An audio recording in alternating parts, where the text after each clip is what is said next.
তারা পারবে না। নগা থেকে একটা লোক আসছে, চ্যালেঞ্জ করছে 100-তে 100 সেই বাচ্চা উদ্ধার করে দিবে মাত্র 3 ঘন্টা। সে জামাতের আমির তাকে বলে সহযোগিতা করতে চাইছে, কিন্তু এসিল্যান্ড বলে রাস্তায় আসছে, তাকে স্বাগতম জানাতে গেছে। তো ওই লোকটা বলতেছে যে আমাকে 10টা লোক দেন আমার সাথে, আমি 3 ঘন্টার ভিতরে আমি ওই বাচ্চা বের করে দেব। কিন্তু ওই লোকের কথা কেউ দামি যায় না। প্রশাসনের লোক বলতেছে, ফায়ার সার্ভিসের লোক বলতেছে যে তাহলে আপনারা দায়িত্ব নেন, তাহলে আমরা চলে যাই, টিএনওকে আপনারা ফোন করেন, করে বলেন যে দায়িত্ব আমরা নিলাম, আমাদের কোনো আর দায়িত্ব থাকবে না। এটা বলতেছে ফায়ার সার্ভিসের লোকজন। অনেক কষ্ট লাগলো ভাই। আমি কালকে 4টার সময় আসছি, এ পর্যন্ত বাড়ি যাইনি। আমি এখানে খোঁড়া দেখছি, কোনো পদ্ধতি ভালো লাগছে না, আমার পদ্ধতি ভালো লাগছে না। এই জন্য আমার মনটাই বলে কি এখানে যদি হাউস করা যায় তো অল্প সময়ের মধ্যে হবে।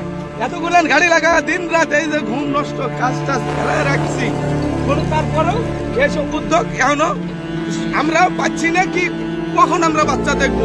এর মধ্যে সম্ভব, কারণ ইন্দারা ঘুরে মাটি তুলব করতে, বস্তা দেওয়া জায়গা তুলুক আর নিচে চলে যাবে মানুষ ইন্দারা করতে এভাবে উদ্ধার করা যাবে। এরা এখনো কিভাবে ভুলতে পারছে না কখন উদ্ধার করা যাবে। এরা বলছে আমাদের জ্যামিতির মতো কাজ চলছে, কিন্তু আসলে কিভাবে কোনোভাবেই কাজ চলছে না, কোনো জ্যামিতি করে না, পরিকল্পনা করছে না।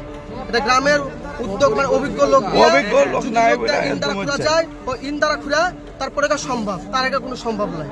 আমরা চাই অতি শীঘ্রই বাচ্চারা ফিরে আসুক, দেখুক মানুষজন বাইসে আছে কি মরে আছে, আল্লাহ ভরসা। তো মানুষ দেখতে চায়, আর মুখটা সবাই দেখতে চায়, নাকি বলছেন আপনারা? গতকালকের ঘটনা এ অবধি কি একটা শিশু বাচ্চা থাকবে ওই অবস্থায়? আমাদের সেরকম ভাবে সুযোগ দেয় না। আমাদের গ্রামের মানুষরা কিন্তু এই উদ্যোগটা নিয়েছিল, বুঝছেন। প্রথম অবস্থায় এই যখন ওই বাচ্চাটা পড়ে, তখন প্রায় আধা ঘন্টা পর ফায়ার সার্ভিস আসে, এখানে এসে উপস্থিত হয়। তারপরে এদের হাংকুং করতে এদের সময় লাগেছে অনেক। ভেঁকুটা আসছে প্রায় মিনিমাম 4 ঘন্টা পর। হ্যাঁ, 4 ঘন্টা পর আসছে। ওনারা যে আগে আসে কি করছে এখানে বলেন? ওনারা আসে ওনাদের ওখানে দেখতে গেলে। তো আমার প্ল্যান হচ্ছে যে আমি ওর 1 ফিট দূরে আরেকটা